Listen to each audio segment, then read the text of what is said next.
Hello friend, আজকে রান্না করব রুই মাছ। আগের দিনে যা মাছ এনেছিল তার থেকে একটু বেঁচে গেছিলো। তো দেখো, কড়াই দিয়েছি সর্ষের তেল, তেল গরম হয়ে গেছে, দিয়ে দিচ্ছি মাছটা। তো মাছটা ভাজা হয়ে গেছে, দিয়ে দিচ্ছি পটল আর আলু।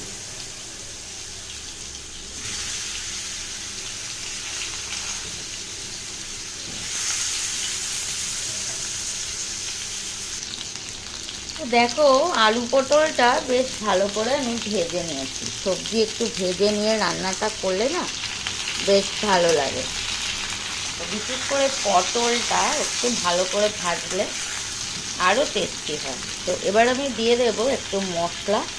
এর মধ্যে আছে আদা, জিরে, লঙ্কা, রসুন আর অল্প পেঁয়াজ। তো খুব